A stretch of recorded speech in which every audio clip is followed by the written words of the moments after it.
We're just one more week away from the playoffs, and if you've clinched the playoffs going into week 14, congratulations to you, my friend. Comment down below if you're going to the playoffs this week, so I know if I'm talking to an absolute ball knower. If you were unfortunate enough and you missed out on the playoffs, it's okay, my friend. You'll get them next year, but you still have to avoid your last place punishments if you do that in your league. So you're going to want to stick around and listen and watch the 5 players that we must be picking up in order to succeed and propel ourselves in the playoffs. Roll the intro.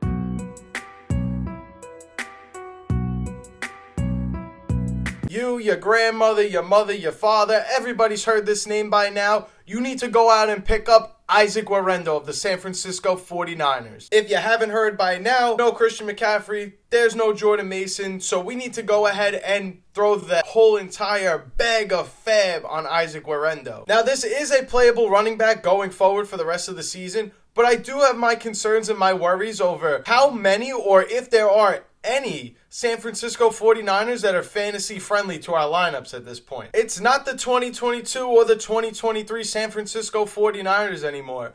I understand that it was a bad matchup, which is why guys like Kittle and Jawan Jennings and even Deebo Samuel didn't have the best of games last week, but I'm still concerned going forward with the quarterback play that Brock Purdy has shown us this season, how many of these 49ers can actually stay fantasy relevant, especially where it's the playoffs, probably no margin of error whatsoever, and that kind of concerns me if you're someone who rosters and starts a San Francisco 49er every single week. Now, I'm not saying don't empty the clip on Isaac Guerendo. I'm not saying don't throw your entire bag and bid on Isaac Guerendo, but I am going to tell you to bid at your own risk and waiver claim at your own cause. Isaac Guerendo's next 3 matchups should be pretty enticing. He's going to play the Chicago Bears and the LA Rams, both at home in San Francisco, and then we'll travel to Miami for a road matchup, which is also a good matchup, but championship round, he's going up against the Detroit Lions, and that personally scares me. There really aren't many guys you should be emptying the clip on if you still are hanging on to your fab. So go ahead and grab Isaac Guerendo, but just be careful about what may end up happening. It might end up being another Audric Estime type situation, but we gotta take the chance. This is a run-first offense. This is a team that's going to lean on Guerendo to produce for them. Have to throw a claim at him. The next player, if he's available in your league, you have to go pick up Westbrook-Ikinhe of the Tennessee Titans. And this is another guy you've probably heard a lot about in the last 24 to 48 hours. Since the Tennessee Titans bye week in week 5, Westbrook-Ikinhe has scored 8 touchdowns in 8 games.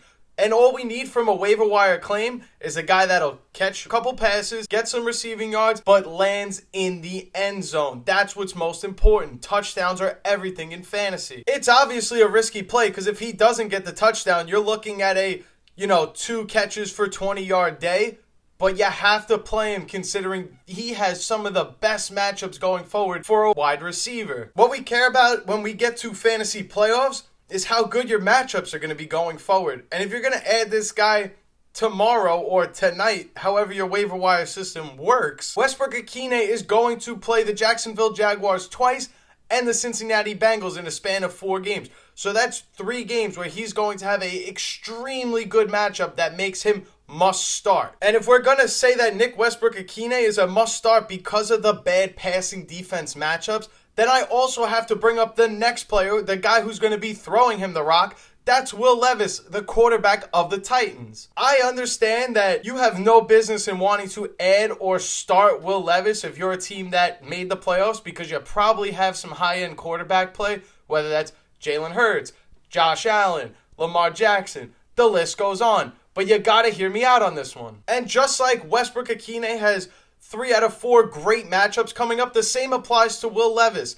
Jacksonville is second in most fantasy points allowed to the quarterback position, and the Bengals are right there behind them at 3rd most points allowed to quarterbacks. Not to mention that both of these players are heating up at the right time, and their schedule is actually getting easier. So why wouldn't you want to take a chance and add one of these players, especially if you're someone who needs a quarterback. You need a bye week fill-in for Lamar Jackson. You still need to play for playoff positioning and playoff seeding. Will Levis is a great start in week 14. Not to mention he's going to be a great start again in week 15. This is also a guy playing for his livelihood. This guy is playing for his career. If he's not going to go out and ball out like he's been the past 4 weeks, then he's not going to have a job in the NFL anymore. And you don't think he knows that? Let's talk about running backs again. We'll circle back like we did in the beginning. A running back you need to consider picking up is Sincere McCormick of the Vegas Raiders. No, Sincere hasn't wowed us with his play as of yet, but he's only played minimal roles in the run game. If Alexander Mattison continues to miss time, if Amir Abdullah continues to be Amir Abdullah,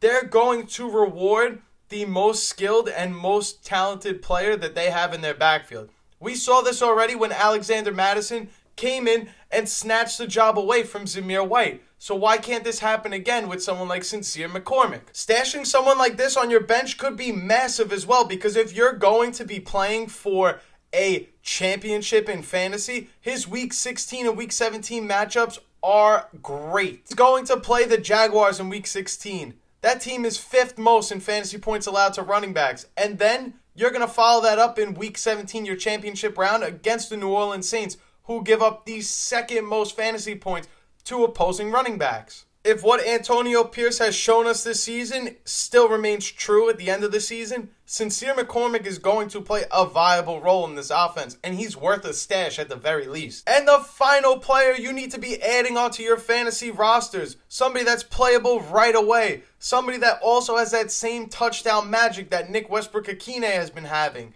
I've already said to add this guy, and if you didn't, you were sleeping, he might still be on your waiver wire. That's Marquez Valdes-Scantling of the New Orleans Saints. Unlike the rest of the players I've mentioned, Marquez Valdes-Scantling does have some tough matchups coming up, but I don't see Chris Olave coming back anytime soon. I don't see Taysom Hill returning anytime soon with his season-ending injury. So there's going to be even more opportunities for Marquez Valdes-Scantling to catch touchdowns for the Saints. I personally think MVS is a great add if you're someone that couldn't get bid enough fab to get Nick Westbrook-Ikhine. If you're struggling for a wide receiver that you need to fill in for maybe a bye week this week in week 14, Marquez Valdes-Scantling could be the guy, and he's been on fire with the touchdowns lately. He's another guy like Westbrook-Ikhine, has 4 touchdowns in his last 4 games. I know it's a smaller sample size, but his snap count is continuing to increase ever since he's been a part of the New Orleans Saints. If he ends up being an almost every down wide receiver for the Saints, there's going to be plenty of opportunities for him to keep catching touchdowns, and maybe he won't need a touchdown to be fantasy viable in your lineup. So those are the 5 that I recommend you go out and get, whether it's you need a week 14 fill-in, you need to get better for the playoffs. These are the guys you need to be adding. Keep in mind, in fantasy, you never really know where you're going to get that top value from. You could go back and look at CJ Anderson in the past. There have been plenty of playoff heroes that aren't necessarily Pro Bowl caliber or top 2-round draft picks that you expected to come from, but you never know who's going to break out at the end of the season. There's a lot of things that have changed since week 1 to now, and you can't just disregard that and think there's certain players that need to go off, or guys that you drafted so highly that are just going to automatically turn it around now. The players that are hot are going to stay hot. Like in week 1, you probably wouldn't have thought that Keenan Allen or Jerry Jeudy would be big contributors last week. But guess what? They are, and they can be going forward. These are guys that you didn't expect it to come from. But guess what? They're probably going to continue it because they're just in the right place at the right time. But let me know in the comments, do you think I'm crazy? Are you buying in on Nick Westbrook-Ikhine? Are you buying in on Will Levis? And again, let me know how your season-long situation is. Are you fighting to not be in last place and do your last place punishment? Are you fighting for a fantasy championship? Let me know down below. And as always, thank you so much for watching. I truly appreciate it. If you're new here and you like the channel, make sure you subscribe down below. I won't point out any fingers, I won't call out any names, but over 80% of you are not subscribed to the channel. What is you doing? If you like this content, make sure you subscribe. And of course, if you've been around the block, you're subscribed, you watch the videos, you're tuned in, you're absolutely locked in for your playoffs. I just want to say thank you, and feel free to smash that like button for your boy. Y'all know who you are, the Day 1 Outlier Militia crew. That's all I have for you guys today. Thank you so much for watching. My name is Turtle. This is Outlier Fantasy, and I will see you in the next video.